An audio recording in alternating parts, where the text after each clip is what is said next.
A chuva naquela noite não caía, ela espancava a terra. Era uma daquelas tempestades bíblicas que parecem querer lavar os pecados do mundo à força, transformando o solo em lama e os rios em bestas furiosas. A Serra do Mar, com suas encostas íngremes e abismos cobertos pela Mata Atlântica, tinha desaparecido sob uma cortina espessa de água e neblina negra. No meio desse caos elemental, uma única força ousava desafiar a natureza. O Expresso 304. Uma locomotiva a diesel elétrica de 2.000 toneladas, uma besta de aço e óleo, rasgava a escuridão com seu farol de xenônio, projetando um cone de luz branca que revelava apenas os próximos 100 metros de trilhos molhados. Atrás da locomotiva, 12 vagões de passageiros seguiam como uma serpente de metal, carregando 300 almas que dormiam, liam ou olhavam o vazio, confiando cegamente que chegariam ao destino.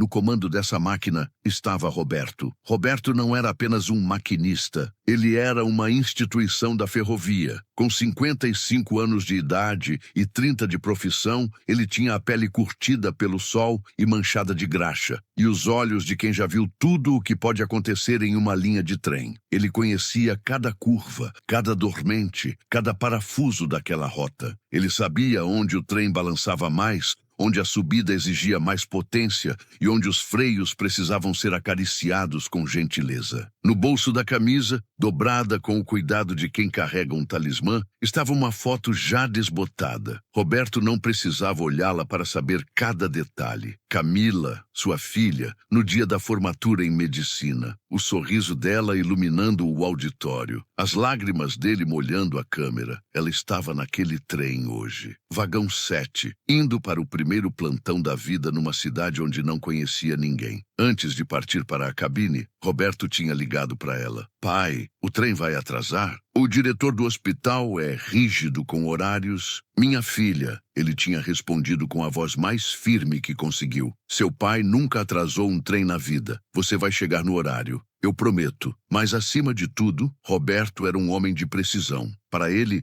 o atraso era um pecado capital. O relógio em seu pulso não era um acessório, era seu Deus. E naquela noite, Roberto estava atrasado. 17 minutos. Uma falha na sinalização na estação anterior o havia retido. 17 minutos perdidos. Para um passageiro comum, isso não é nada. Para Roberto era uma ofensa pessoal. Ele sentia o atraso como uma pedra no sapato, uma coceira que não passava. Agora, olhando o relógio marcando 17 minutos de atraso, Roberto sentia cada segundo como uma traição. Ele não ia decepcionar Camila. Não hoje, não no dia mais importante da vida dela. Ele estava forçando a máquina, mantendo a velocidade no limite máximo permitido para aquele trecho sinuoso, ignorando os solavancos mais fortes que o normal. Vamos, sua velha, ele murmurava para o painel de controle, acariciando o acelerador. Vamos recuperar esse tempo. O radiocomunicador chiava estática. A tempestade era tão violenta que havia cortado a comunicação com a central de controle. Roberto estava sozinho, sem rádio, sem visibilidade, guiado apenas pelos sinais luminosos automáticos ao longo da via e por sua própria arrogância. Ele se sentia o rei do mundo ali dentro, protegido pelo vidro blindado, aquecido pelo motor, controlando milhares de cavalos de potência com a ponta dos dedos. O que era a chuva para ele?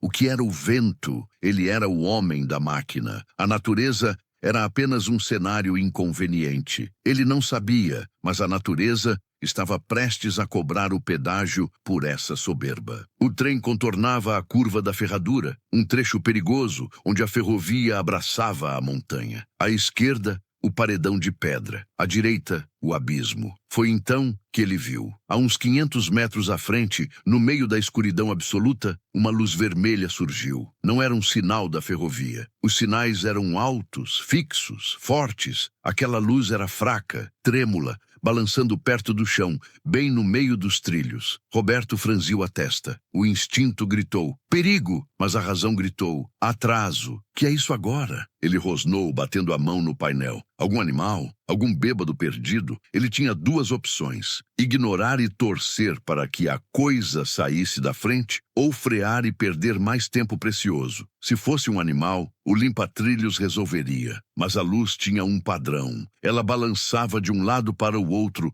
num gesto universal e desesperado de pare. Praguejando contra todos os santos, Roberto acionou o freio. Não o de emergência, para não acordar os passageiros com o tranco, mas o freio de serviço, forte o suficiente para fazer as rodas chiar e soltar faíscas contra o metal molhado. O Expresso 304 diminuiu a velocidade. O rugido do motor baixou para um ronco. O trem deslizou pesado, relutante, até parar a apenas 10 metros da luz misteriosa. Roberto soltou o cinto, pegou sua lanterna de alta potência e abriu a porta lateral da cabine. O barulho da tempestade invadiu o silêncio controlado da cabine como uma explosão. O vento gelado cortou seu rosto.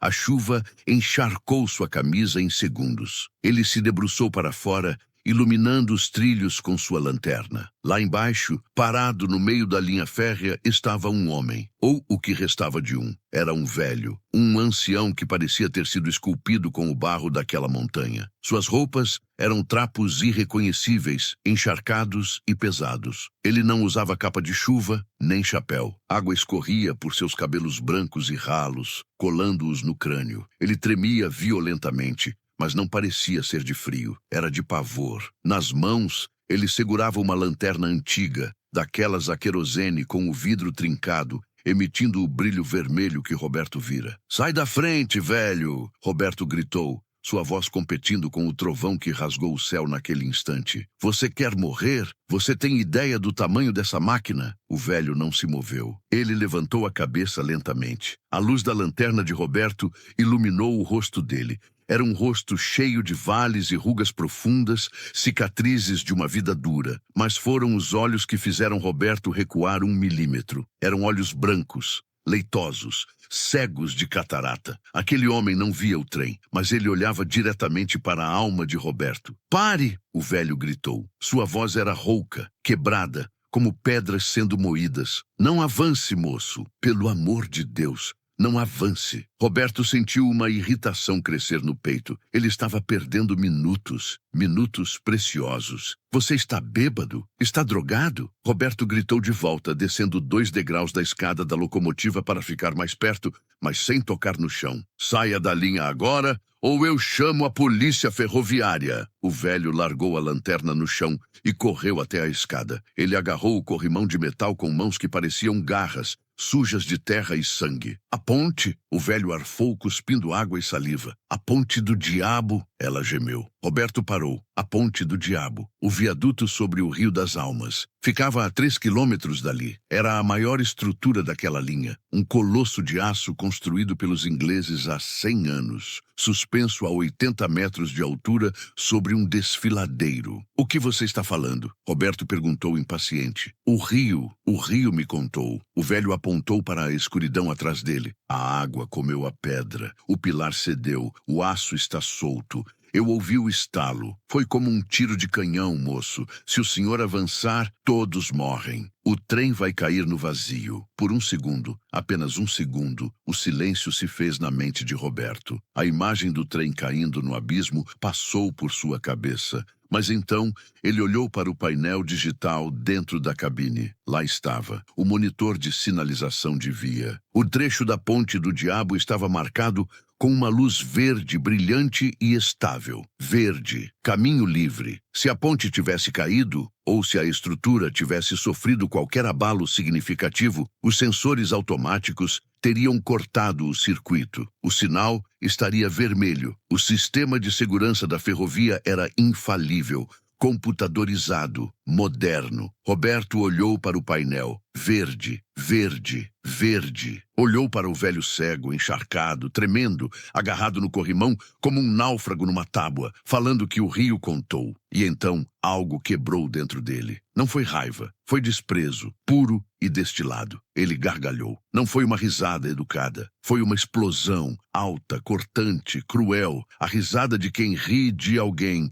não com alguém. A risada de quem tem o poder da máquina contra quem só tem a palavra. A ponte do diabo, Roberto berrou entre risos, batendo na lateral da porta. Aquela estrutura aguenta 10 vezes o peso desse trem. O rio contou. Que lindo. Que poético! O passarinho também canta mensagens para você, vovô. Ele limpou as lágrimas que a risada tinha arrancado. Sabe o que me contou alguma coisa, seu lunático? Esse painel aqui, ele bateu no vidro do monitor. 50 sensores computadorizados, satélites, engenharia. Isso me contou que a ponte está lá inteira, te esperando para você pular se quiser. O velho não reagiu à humilhação. Ele apenas ficou ali, com a chuva lavando seu rosto enrugado, os olhos brancos e mortos fitando algo que Roberto não podia ver. Quando finalmente falou, sua voz estava calma, resignada. O senhor vai se lembrar dessa risada, moço. Ele soltou o corrimão. Vai se lembrar dela pelo resto da vida.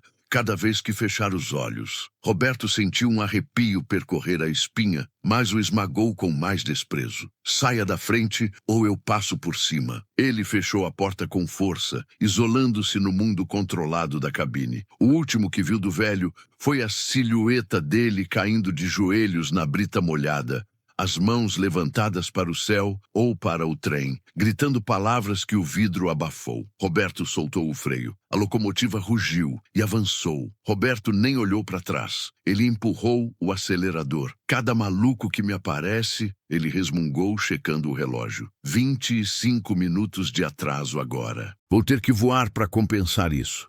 O trem ganhou velocidade. O velho e sua lanterna vermelha ficaram para trás, engolidos pela noite e pela chuva. Roberto se sentiu poderoso. Ele tinha vencido a superstição com a lógica. Ele era o homem moderno. Ele não tinha medo de histórias de fantasmas ou avisos de loucos. Ele acelerou. 60 quilômetros por hora, 70 quilômetros por hora, 80 quilômetros por hora. O trem rugia, devorando os trilhos, correndo em direção ao destino, correndo em direção à ponte do diabo.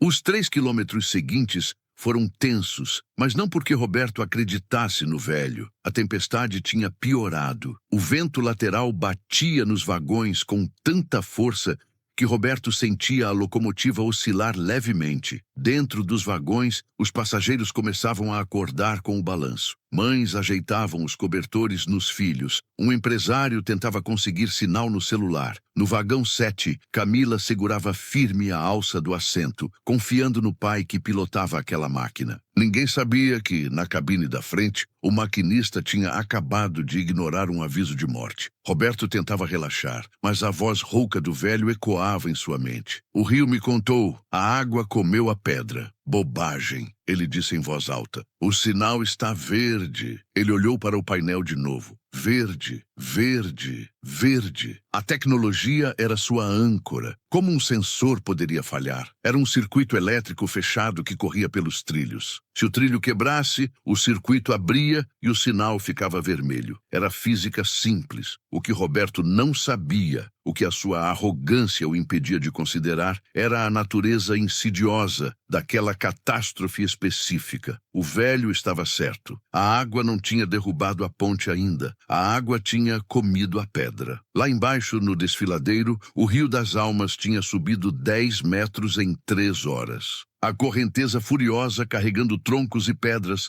estava batendo contra o pilar central de sustentação da ponte. O pilar, feito de alvenaria antiga, estava assentado numa base de rocha, mas a força da água tinha erodido a base. O pilar não tinha caído, ele tinha afundado. Ele tinha cedido 2 metros. Isso fez com que a estrutura de aço da ponte se torcesse. Os trilhos, feitos de aço flexível, não se romperam. Eles se esticaram. Eles se curvaram para baixo, acompanhando a deformação da ponte, mas sem quebrar o circuito elétrico. Para o computador, a corrente elétrica ainda passava de um lado ao outro. O sinal continuava verde. Para a física, a ponte era uma armadilha mortal, pronta para colapsar com o peso de uma pena, quanto mais de um trem de 2.000 toneladas. A ciência não mentiu, mas a ciência é limitada pelos parâmetros que lhe damos. O velho, com seus ouvidos colados na terra, tinha percebido o que os sensores não viram, a agonia da estrutura. Mas Roberto não sabia disso. Ele via o verde, e o verde significava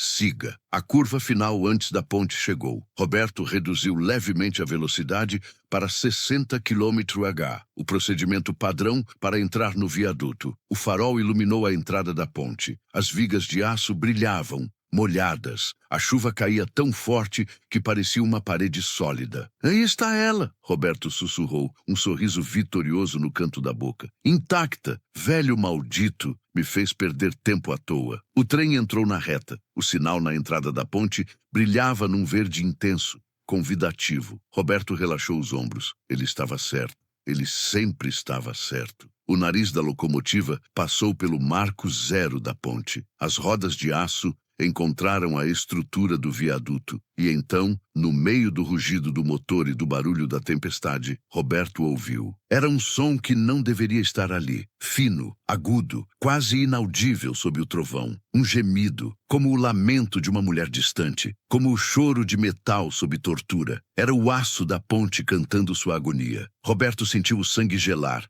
Ele conhecia aquele som. Ele tinha ouvido uma vez, há 30 anos, quando uma ponte menor cedeu em outra linha. 15 mortos. Ele nunca tinha esquecido. Suas mãos tremeram sobre o acelerador. Não, não pode ser. Olhou para o painel. Verde, verde, verde. O velho estava certo. A frase saiu sozinha, num sussurro quebrado. Meu Deus, o velho estava certo. Mas era tarde demais. Tarde demais para frear. Tarde demais para acreditar. Foi então que o céu se abriu. Não foi apenas um relâmpago. Foi uma descarga elétrica múltipla. Uma teia de luz branca que iluminou o vale inteiro como se fosse meio-dia. O trovão explodiu simultaneamente, um som que fez os vidros da cabine vibrarem. Naquele clarão de um segundo, Roberto viu. A luz do relâmpago revelou o que o farol do trem e a escuridão escondiam. A ponte não estava reta. A 50 metros à frente, no meio do vão, os trilhos mergulhavam para baixo num ângulo impossível. O pilar central tinha desaparecido sob a água revolta. A estrutura de aço estava retorcida, pendurada apenas pelos cabos e pela tensão do metal, formando um V mortal sobre o abismo. Não havia ponte. Havia uma rampa para o inferno. O sorriso de Roberto morreu. O riso congelou e se estilhaçou em sua garganta. O cérebro dele demorou meio segundo para processar a imagem. Meio segundo para entender que o sinal verde era uma mentira. Meio segundo para entender que ele estava conduzindo 300 pessoas para a morte. Sua filha, Camila, vagão 7. E então, o grito veio. Não foi um grito humano. Foi o som de um animal encurralado, um som que rasgou suas cordas vocais. Não! A reação foi puramente muscular. Ele não pensou. Ele agiu. Roberto agarrou a alavanca do freio de emergência com as duas mãos e puxou com toda a força que tinha no corpo. Tanta força que sentiu o ombro deslocar. Ao mesmo tempo, ele socou o botão de areia, um sistema que joga areia nos trilhos para aumentar o atrito das rodas. O efeito foi violento. As rodas da locomotiva travaram instantaneamente. O atrito do aço contra o aço, mesmo molhado, criou um som agudo, ensurdecedor, um guincho que parecia o lamento de 1000 demônios. Faíscas voaram como fogos de artifício, iluminando a água da chuva com laranja e amarelo. A inércia era brutal. 2000 toneladas querendo continuar em movimento. O trem começou a deslizar. Ele não parava. Ele escorregava sobre os trilhos molhados, empurrado pelo peso dos 12 vagões atrás dele. Roberto foi jogado contra o painel. Ele se segurou, olhando com olhos arregalados para o buraco que se aproximava. Para! Para! Para! Ele berrava, batendo no painel, chorando, implorando a máquina que ele tanto amava. A locomotiva gemia, a estrutura tremia. 50 metros, 40 metros, 30. Ele podia ver o Rio das Almas lá embaixo, espumando, esperando. O trem estava desacelerando, mas não o suficiente. 20 metros. Roberto fechou os olhos. Ele viu o rosto do velho, viu os olhos brancos, ouviu a risada que ele mesmo tinha dado minutos atrás. A risada da morte. Viu o rosto de Camila. 10 metros. Houve um estalo final, um som de metal se rasgando e então o silêncio. Não o silêncio da paz, mas o silêncio da inércia. Roberto abriu os olhos. A cabine estava inclinada para a frente. Ele estava pendurado no cinto de segurança. Através do vidro dianteiro, ele não via trilhos. Ele via o vazio. Ele via a copa das árvores lá embaixo. O trem tinha parado, mas tinha parado tarde demais. A locomotiva estava com metade do corpo para fora da terra firme, suspensa sobre o abismo, balançando levemente com o vento. O truque dianteiro de rodas girava livremente no ar, pingando graxa no rio lá embaixo. Se o trem avançasse mais 10 centímetros, o centro de gravidade mudaria e a locomotiva cairia, puxando os vagões com ela. Roberto não conseguia respirar. Ele não conseguia se mexer. Ele estava petrificado, olhando para a morte que o encarava de volta a 80 metros de profundidade. Atrás dele, nos vagões, os passageiros começavam a gritar, acordados pelo tranco violento da frenagem. Mas Roberto não ouvia. Ele só ouvia o som do próprio coração batendo descompassado e o som da chuva. Ele estava vivo por um milagre ou por uma maldição. Capítulo 5. O fantasma da ferrovia. As horas seguintes foram um borrão de luzes azuis e vermelhas. O resgate chegou. Bombeiros, polícia, defesa civil. Os passageiros foram evacuados pelos vagões traseiros. Ninguém se feriu gravemente, apenas contusões pelo tranco. Camila saiu pálida, mas ilesa, procurando pelo pai. Mas todos saíram tremendo, olhando para a locomotiva pendurada no precipício, percebendo o quão perto estiveram do fim. Roberto foi o último a sair. Ele precisou ser ajudado pelos bombeiros. Suas pernas não funcionavam. Ele tremia incontrolavelmente. Ele não falava. Ele estava em estado de choque. Eles o sentaram na traseira de uma ambulância, enrolado num cobertor térmico, deram-lhe água com açúcar. O chefe dos bombeiros se aproximou, tirando o capacete. "Você é um herói, rapaz", disse o bombeiro. "Parar esse trem nessas condições foi um milagre. Os sensores diziam que a ponte estava lá. Como você sabia? Como você soube frear antes de ver?" Roberto levantou os olhos vazios. "Eu não sabia", ele sussurrou. O velho me avisou." "Que velho?" perguntou o bombeiro. "O velho na linha, uns 3 quilômetros atrás. Ele parou o trem. Ele disse que a ponte tinha caído. Eu ri dele. Eu quase passei por cima dele." O bombeiro franziu a testa e trocou um olhar estranho com um policial ferroviário que estava ao lado. "Roberto", disse o policial, um homem antigo na corporação. "Você disse que viu um velho com uma lanterna a querosene?" "Sim, olhos cegos, roupa velha. Ele disse que o rio contou para ele." O policial suspirou e tirou o boné. Ele parecia triste, mas não surpreso. "Vamos dar uma volta, Roberto. Tem algo que você precisa ver." Eles colocaram Roberto numa viatura e dirigiram devagar pelos trilhos de serviço, voltando os 3 quilômetros até o local onde Roberto tinha encontrado o velho. A chuva tinha diminuído para uma garoa fina. "Foi aqui", disse Roberto apontando. "Ele estava bem aqui." O policial desceu com uma lanterna forte. Ele iluminou os trilhos. Não havia pegadas. A lama estava lisa. Não havia sinal de que alguém tivesse subido o barranco ou caminhado por ali. "Não tem ninguém, Roberto." "Ele estava aqui", Roberto insistiu, saindo do carro, cambaleando. "Ele deixou a lanterna." "Ele largou a lanterna quando eu ameacei passar por cima." Roberto começou a procurar freneticamente no mato, ao lado dos trilhos. "Aqui, olha aqui." Ele se abaixou e pegou algo no meio do capim. Alto. Era uma lanterna ferroviária antiga, de ferro fundido e vidro grosso, do tipo que não se fabricava há 50 anos. Ela estava fria, enferrujada, coberta de musgo e terra. Não parecia ter sido usada naquela noite. Parecia estar ali há décadas. Roberto segurou o objeto com as mãos trêmulas. "Eu não entendo." Ela estava acesa. A luz era vermelha. O policial colocou a mão no ombro de Roberto e apontou o facho de luz para o chão, um pouco mais à frente,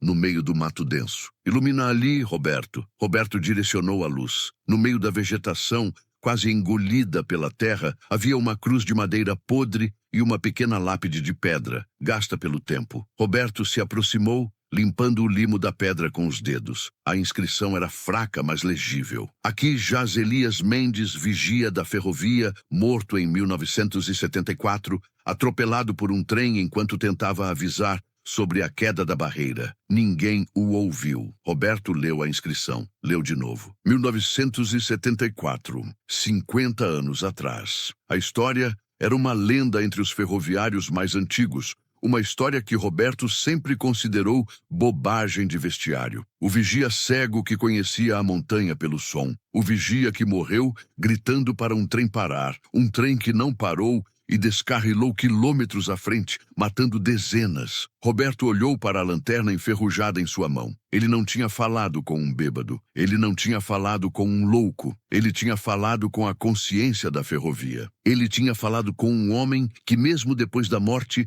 continuava fazendo seu trabalho. Um homem que se recusou a deixar a tragédia se repetir. Roberto caiu de joelhos na lama, abraçado à lanterna velha. O choro veio, não o choro do medo, mas o choro da vergonha. O choro da humildade. Ele lembrou da sua risada, da sua arrogância. A ciência não mente. Velhos bêbados mentem. A ciência quase o matou. O velho bêbado o salvou. Salvou sua filha. Salvou 300 pessoas. Encontraram uma carta no bolso de Roberto quando ele morreu, 15 anos depois, aos 70 anos de idade. Ele tinha pedido que fosse lida apenas no enterro. Camila leu, com a voz embargada, diante de uma multidão de ferroviários, maquinistas, engenheiros e curiosos que tinham ouvido a lenda do maquinista e do fantasma. A voz dela tremeu, mas ela continuou, porque sabia que era isso que o pai queria. Se você está lendo isso, é porque eu finalmente descansei. Não tenha pena de mim. Eu vivi 15 anos a mais do que deveria. 300 pessoas viveram também. Minha filha viveu. E isso é tudo que importa. Eu escrevo isso porque eu sei que você vai passar por aqui um dia. Talvez você seja maquinista, talvez você seja engenheiro, talvez você seja médico, professor, empresário, talvez você seja só alguém que acha que sabe de tudo. Eu era você. Eu ri, eu desprezei. Eu coloquei a ciência acima da sabedoria. Eu coloquei a velocidade acima da prudência. Eu coloquei meu orgulho acima de 300 vidas, e quase matei todo mundo que eu amava. Um velho me salvou, um velho cego, morto há décadas,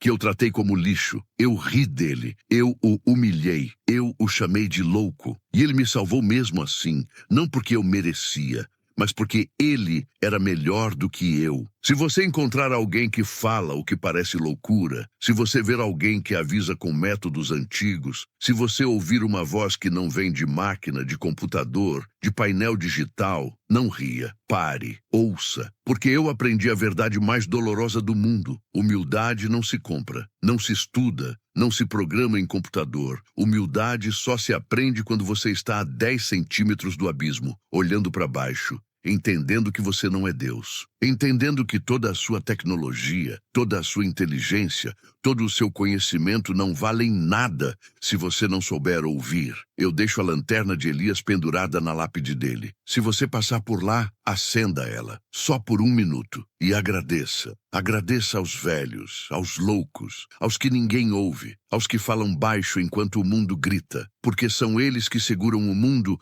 enquanto os espertos dormem. Eu aprendi que existem 2 tipos de inteligência: a que constrói máquinas e a que sabe quando desligá-las. Eu tinha a primeira, Elias tinha a segunda, e a segunda salvou a primeira. Se você ler isso e pensar que história bonita, você não entendeu nada. Se você ler isso e sentir um arrepio, se você lembrar de alguém que você ignorou, de algum aviso que você desprezou, de alguma voz que você calou, então você entendeu. E talvez, só talvez, você não precise cair no abismo para aprender a ouvir. Com respeito e vergonha eterna, Roberto Mendes da Silva, maquinista aposentado, aluno do professor Elias. Camila terminou de ler e dobrou a carta com cuidado, as lágrimas caindo livremente. Ela olhou para a lápide dupla à sua frente, Elias Mendes e Roberto da Silva lado a lado, sob a sombra de uma árvore que Roberto tinha plantado anos atrás. Entre as duas lápides,